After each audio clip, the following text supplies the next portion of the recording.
একটু মিস করলাম আমরা বৃষ্টির কারণে। আমাদের মাননীয় প্রধানমন্ত্রী সিলেট স্টেডিয়ামে এই অনুষ্ঠানটি উদ্বোধন করছেন, সেটা আমরা মিস করেছি।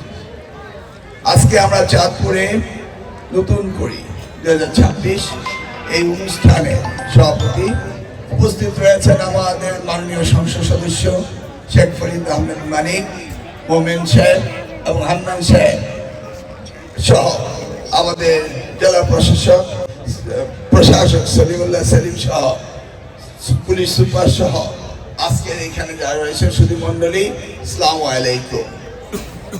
ঠিক এই ধরনের অনুষ্ঠান করেছিলেন শহীদ রাষ্ট্রপতি জিয়াউর রহমান নতুন করে কালচারাল সেক্টরে। সেখান থেকে সারা বাংলাদেশের প্রতিভাবান কালচারাল সেক্টরে যারা ছিল তারা বেরিয়ে এসেছিল। আজকে তারই সন্তান জ্যেষ্ঠ পুত্র আমাদের প্রধানমন্ত্রী জনাব তারেক রহমান সাহেব এবার নতুন করে স্পোর্টস এটা দিয়ে তিনি সারা বাংলাদেশে আমাদের সন্তানরা যারা এই খেলাধুলায় ভালো করবে তাদেরকে খুঁজে বেড়াচ্ছেন তিনি। বিশ্বের খেলাধুলার হিস্সা আমরা ন্যায্য পাইনি, সেই জায়গায় যেন আমরা আগামী দিনে আমাদের হিস্সা বুঝে পাই, আমাদের সন্তানরা যেন বিশ্বের মানের খেলাধুলায় প্রতিযোগিতা করতে পারে, সেই দিকে লক্ষ্য রেখেই তিনি এই অনুষ্ঠান শুরু করেছেন।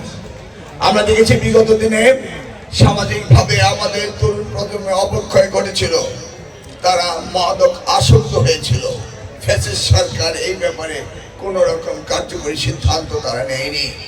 আজকে মাননীয় প্রধানমন্ত্রী চাচ্ছেন আনন্দের মধ্য দিয়ে শিক্ষা, খেলাধুলার মধ্য দিয়ে তাদের জীবনযাপন এবং তাদের শারীরিক উন্নত ব্যবস্থা করার জন্য তিনি এই নতুন করে অনুষ্ঠানটি শুরু করেছেন।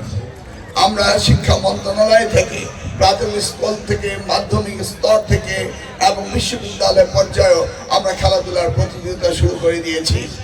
আমরা চাই সারাটি বছর আমাদের সন্তানরা খেলাধুলা এবং লেখাপড়ায় ব্যস্ত থাকবে, মেধা ও মননের সংস্কার হবে এবং ভবিষ্যৎ প্রজন্মের নতুন জাতি হিসাবে তারা বিশ্বের মানচিত্রে আমাদেরকে তুলে ধরবে, এই বিশ্বাস আমাদের রয়েছে।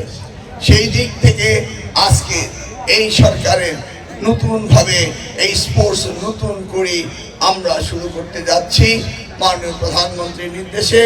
আমি সকলের সামনে আগামী দিনে এই চাঁদপুরের খেলাধুলার ক্ষেত্রে আমাদের সন্তানরা সবচেয়ে এগিয়ে থাকবে এই বিশ্বাস রেখে আমি এখন নতুন করে স্পোর্টস 2026 এর শুভ উদ্বোধনের ঘোষণা করছি।